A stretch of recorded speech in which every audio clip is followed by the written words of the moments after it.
Hi everyone, it is All for One and One for All. And on last night's call, Alistair helped us develop strategies for our vision. And these are up on the screen at the moment.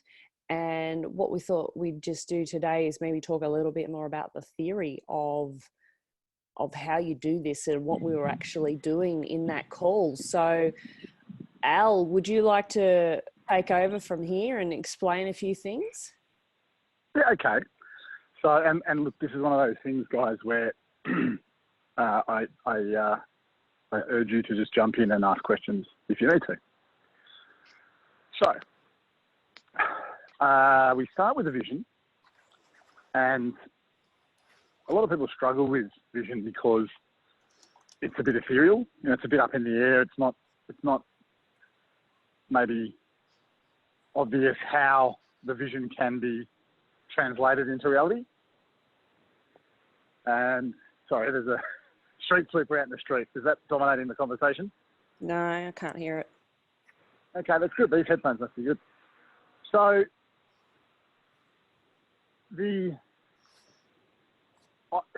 over, I guess, a couple of decades now, well, 15 years since I first really learned about vision, I guess. For the last sort of 15 years or so, I've used a really simple method to guide me through both life and business. And that starts with a vision, creating a vision for how I want my reality to be. Oh, tram going past now, I can't hear. Mm-hmm. How I want my reality to be. So we'll focus on business for now. Oh no, let's focus on All for One, since that's what we've done. So a couple of months ago, as a group, we created a vision for how we see All for One looking. And that statement alone, while very inspiring, I loved reading and revisiting it, it's very inspiring, it doesn't necessarily translate to anything on its own. And I guess a lot of people have trouble with things like creating a vision because it seems a bit airy-fairy instead of grounded and real. So the method is to look at the vision created, whether it's a picture or words as we've got, and then translate the elements of that vision into strategic goals. This is where, if you like, goals come in. And by strategic goals, what we're talking about is what's the highest level description we can give to that goal, to that thing we want to achieve. And we didn't go through it beyond that last night, but ultimately from there, you just break down those strategic goals into smaller elements, shorter elements that can be worked on, day to day, moment to moment, and measured and reviewed and recut and redone and so on. So this is where you lead to your daily activity where you actually achieve practical outcomes. Did that make sense? Yeah, so basically all your high-end strategies and then below that, your lower-end strategies all need to be always coming back to the vision and serving the vision. That's really well put, Jerry. And so to break up the terminology and keep it as clear as possible, we start with a strategy at the highest level, then we break that strategy down to milestones. And if you think about, for those of you that have done a long drive, I've been up and back to Queensland a couple of times this year with my son. You don't go from Melbourne to Brisbane. You go from Melbourne to Dubbo, which is halfway, or maybe you go from Melbourne to the next town. So you break it up into waypoints or milestones, and that is really how you measure that you're on track. If you get to a town that's not on your original strategy, well, hang on, where did we go wrong? And you can sort of backtrack and work things out. That's a really simplistic version. And then there might have been detours along the way and roadworks and etc. Very good. Traffic. Bushfires at this time of year. Yeah. And that's it. So when you get your milestones, which are your significant points of achievement, you can look at, the first milestone and break that down into tasks or actions, things that can be done immediately to move you forward towards that vision. And as we take the actions, we review, we measure, we make sure that we're on track. And typically, Jerry, I see this as being done sort of on the task level. I see this as being a sort of weekly or fortnightly thing. Yep. Where you set your tasks, set your actions, and each week or each fortnight you just look and say, see how you're tracking, and that gives you an opportunity to measure whether you're on track. So that vision gives you an opportunity to acknowledge what you have achieved, and in that I include where I feel I failed as an achievement, because it's not a failure; it is a learning. I think that's it. Excellent. That's actually really helped for me clarify the milestones, the road trip and things like that. And, that you need to have these measures along the way as to what defines success or what defines not quite there yet, things like that. So progress, maybe progress is the word. Yeah, progress report. That's really helped clarify that, and I can see myself now setting out better milestones for my vision. So now, what we created last night was not milestones, was it? It was just that high level strategy. Level. Yeah. And not only that, we've only create first draft. It doesn't necessarily all make sense. Yeah. That was a brainstorming session. And, just on that, I'm a really strong advocate for always first. Just brainstorm. Yeah. Don't evaluate. Don't try and work it out, because this is one of the big areas that people fail, right? We say, let's do a half day, a full day, a weekend immersion, and it just becomes too much for anybody. Yeah. So I really advocate keeping things to small chunks. We did what we did in 40 minutes last night. And so we created a whole strategy that could take years in 40 minutes. Yeah. And each one of the topics, each one of the strategies that we've identified, we could then do another 40-minute session. We can hone what we've put there, so really clarify what we've put and make sure that it is a strategy that we want to include. Then we can do another 40 minutes on whatever the strategy implies, building that action plan. Yeah, that's awesome. Yeah, it's very cool. Yeah. That's very cool. Al, I had a question. Is there a difference between, do you have different visions for different areas of your life, or do you find that they're very much similar in some ways between sort of business and family and, social enterprise groups? Great question. Now I'm going to answer what you didn't say first, and then I'll answer the actual question. So first, we have different strategies to fulfill our vision. And so an example I gave last night is, if we want to build our business to $1 million revenue, then that implies a number of strategies. So that might imply a marketing strategy, a process and system strategy, a personnel strategy. So these are all unique areas of our business that we will need to develop a strategy for. So one vision will suggest multiple strategies. Yeah. Now, answering your actual question, I take a really simple approach. And guys, it is always simple when we are doing it in the most powerful way. If there's any complexity, it means we're not doing it in the most powerful way. We're interfering with the process somehow, is my experience. So I advocate, as an individual, create your own vision first. Always create your own vision first. Mm-hmm.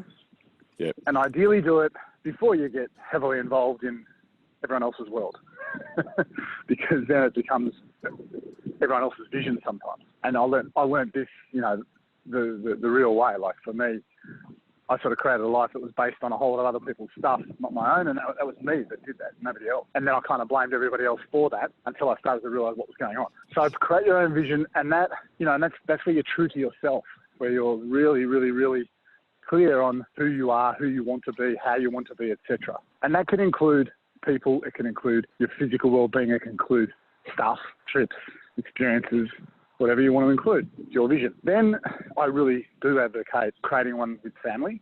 So if you're in a family, especially with younger kids, they love it. I've done it with my kids, and they loved it so much. And it was awesome to watch, my son doing things the boy way and my daughter doing things the girl way, which is really cool.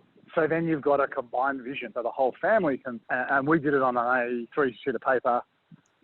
Had it up on the wall. It was just really cool to see that all the time, right next to our dining table. So that's the sort of personal. You can do one with your partner. Not the whole family. That's up to you, right? And then with business, absolutely create one for business alone, which really is focused on the vision for the business, and it's not really anything to do with you as a human being. Your vision for your business is going to reflect who you are.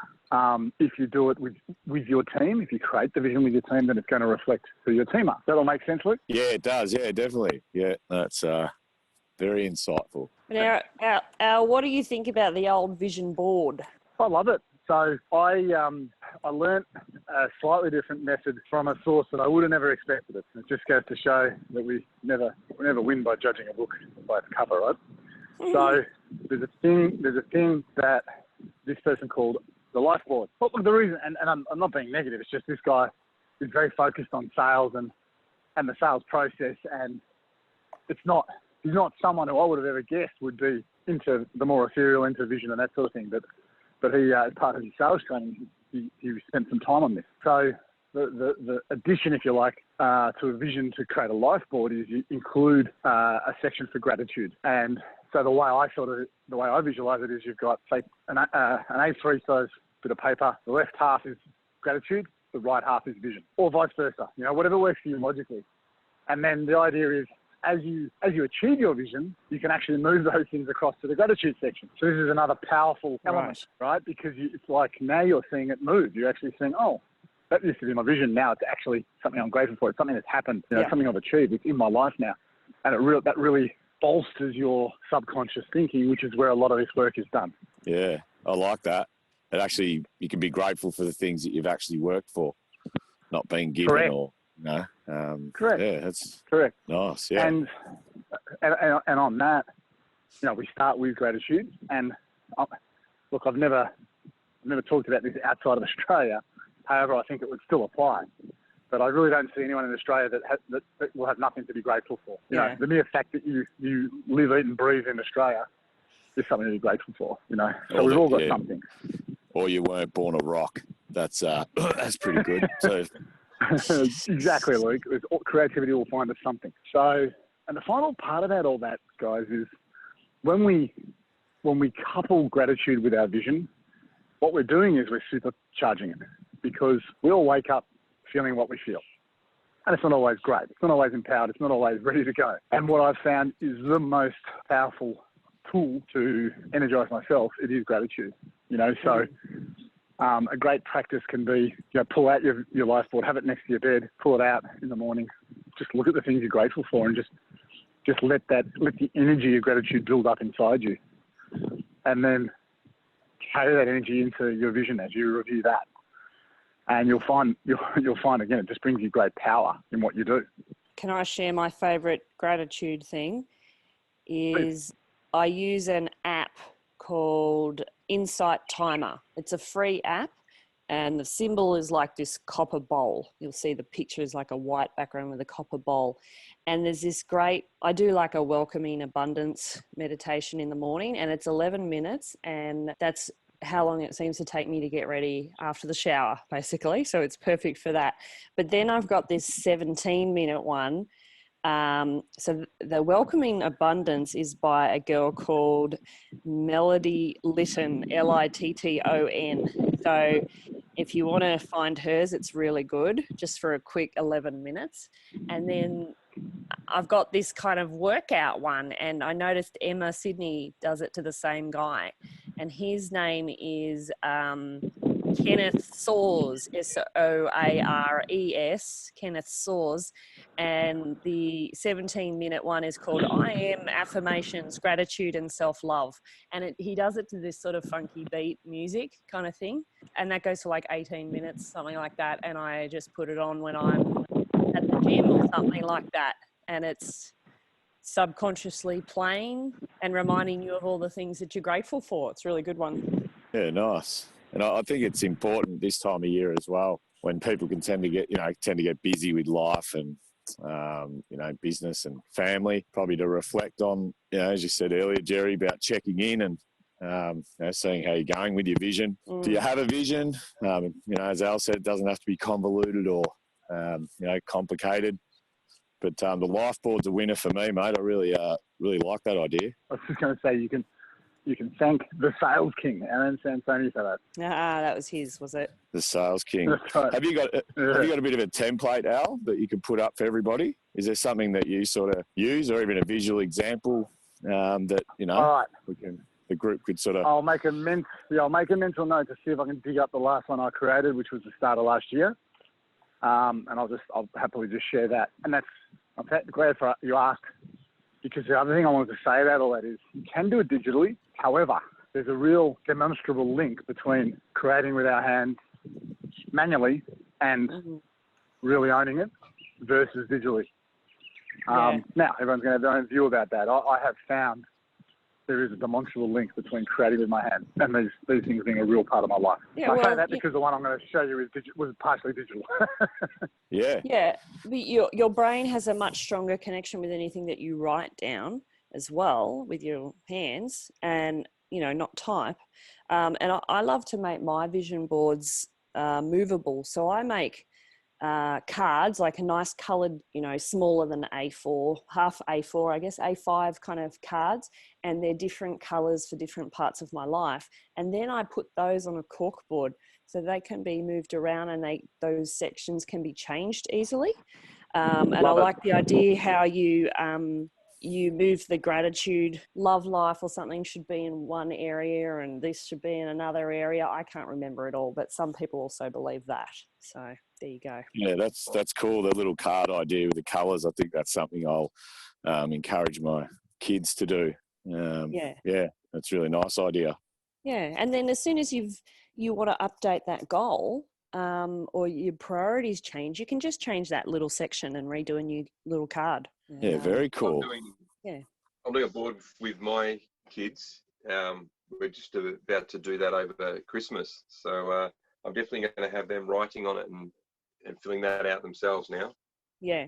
Can I ask Ross, when you're talking about vision with your kids, like how does that sort of conversation start? Like what sort of things are you talking about, especially with kids? Yeah, look, I'm actually finding that challenging to have a lot of the conversations with them, that because the connection between their thoughts and, I don't know if anyone else experienced this, but for me, the connection between their thoughts and expressing what they're thinking, I find they are much more challenged at doing that. And I've spent time with my kids just trying to find out what they're thinking, and that their thoughts are this thing that they can then express verbally. We're getting there, like it's getting better. But when I talk about things like that, really, I just, all I can do is ask questions and listen to their responses. So, I ask things like, what would you like to do? You're playing basketball. What would you like to do? And sometimes, I need to make suggestions because nothing's coming. And I go, well, would you like to be MVP? Would that be something that you want? And then if they say, yeah, I'd love to be MVP. Okay, cool. Are you, what are you prepared to do to make that happen? Because just wanting to be MVP doesn't mean that you're going to be MVP. And we kind of explore it together. But it's in the questions. It's always been in the questions for me. But for a kid, giving them a lot more space. It's just been majorly my experience that the connection between their thoughts and being able to express those is something that I think that we need to potentially learn. Yeah, my kids. Does that answer your question? Yeah, I think it definitely does. I think, and with kids, I suppose if they don't have the answer, at that point, you can always come back to it. Yeah, that's the beauty of that. Writing it all up and everything's changeable and organic. Yeah, that's great. Yeah, so I'll give you an example as well. So a recent experience that we had, there was an opportunity for our boys to do some basketball clinics over the holidays, and one was with Melbourne United. we said, hey, look, you've already got a membership, you've already done their course. They're actually offering this for free. You can turn up, you can watch them do their training for 2 hours, and then you can have, you know, a couple of hours of them training you. And you can do that for free. We can go and, you know, wouldn't that be amazing? You can go and, you know, watch the players, and then the players will train you. And he's like, oh, no, I don't want to do that. And then we're like, oh, okay, fair enough, that's cool. And one of them said yes, one said no. And then we said, there's another clinic coming up, and which, you know, who'd like to do that? And the one who said no to the first one said yes to that second one. And I'm like, and my wife and I are like, that's weird. Why wouldn't you want to hang out with the players from Melbourne United that you're fans? So what's going on here? And we tried to explore that for quite a while. And we gave him a lot of space, and we asked him questions around that, and none of his responses kind of made sense. And then we allowed the conversation to continue for a while, and then he mentioned that he can't find his membership card. So I'm like, oh, right, okay. So because you needed your membership card to be able to do the course. And we're like, oh, was that one of the factors? And he's like, yeah, it was one of them, but that one never came up in the conversation. And a lot of these things didn't make sense. So yeah, with our experience is that for kids to be able to express what they're thinking has been a big challenge. And I hope that helped clarify what I mean by that. But if anyone else has got any input at all to help me or anyone else. Do your kids do the resilience program at their school? Project. Project. We chose the school that we're going to because of the programs and things they've got. Like we were never looking at a state school. We were just, you know, looking at private schools, or, you know, those sort of versions of that. And then and we picked our school, and one of our friends said, look, we're going along to the local primary school, and we've booked a spot for you to come along as well. We're like, right, okay, well, you know, we can make the day available. We'll come and check out the school. And we did. And, you know, about halfway through the tour, my wife and I just looked at each other and going, oh, this is the school. And the stuff that they do there. So there is resilience work, and there's all sorts of other things they do there as well. I don't know if the resilience program is something they do an amazing amount of, you know, just their approach to education just kind of blew me away. So oh, that's good. Yeah, and resilience is definitely a part of it. Yeah. Well, these guys have become pretty famous, the Resilience Project, and I think they're the ones that worked with Richmond Football Club to bring their mindset around. I think it's them. Yeah, it is. Yeah. Before they won their final, because it's just the way that they work, and they believe that everyone is, not everyone, but you know, to become the person you are, you have to overcome some adversity in life. So, you know, he gave this example of a guy that had 2 limbs lost from a shark attack or something like that. And he was on the public speaking circuit and does all this amazing stuff now. And they said, would you ever take it all back? And he says, no way. He said, I would not be where I am today if that shark hadn't taken off those 2 limbs, you know? He said, my life would have still been in the same situation. I still would have been, let's say, a plumber or whatever. My life would have just been so ordinary before that shark attack. But that changed my life. So, you know, sometimes you do have to overcome adversity to become the person that you are. Like even Sam Cawthorne, he's an amazing example of that as well. You know, he lost an arm and part of his leg and things like that in a terrible car accident, and from that became Young Australian of the Year and has this amazing Speakers Institute business because he got really good at telling his story. Yeah, and they're all really, really great stories. I got to see the resilience program presented at our local school, and it really comes down to, as he said, look, I'm going to say some things today, and you may go home and forget about it tomorrow, or it may stick with you. You know, some of you, because they're so busy, and he goes, I understand that. I'm a realist. But he says, the one thing, you know, that you can do is not do everything for your kids. You know what I mean? He said, they've got to learn. And then, you know, he went on to tell his story, and it comes back to that life board. Like, you can really see things that connect, you know, having gratitude about the things that you do have, and also, you know, contribution, helping others, you know, putting yourself aside for a little bit.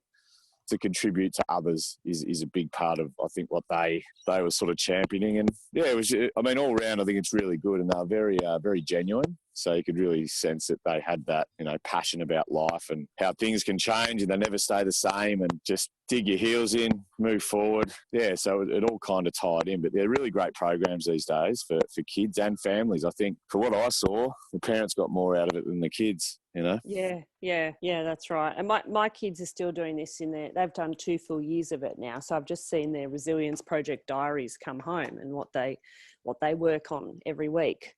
So it's good to see that they are still implementing the program every year. So it wasn't just a once-off, even though it was a once-off for the parents, it wasn't a once-off for the kids. So it's good. Yeah, good one. Yeah, great. Well, we've certainly digressed this morning, but I think we've had some great content. And thank you, everyone, for your input. Thank you, Alistair, for explaining all that stuff. If Alistair's A pleasure. still there. Thank you. Yep, you're still there. Yes. So Harsha, do you want to close this meeting by describing how you responded to the life board? Yeah, what did you create? Yeah. So I don't actually have it on the same board, but they're right next to each other, so you could kind of say they're split up. I'm talking about the one that you created a few years ago, Harsha. Are you talking about the pyramid? I've gone through different stages. So yes. So this was really a kind of an extension of the vision board / life board. I just created a pyramid out of it, and on each side of it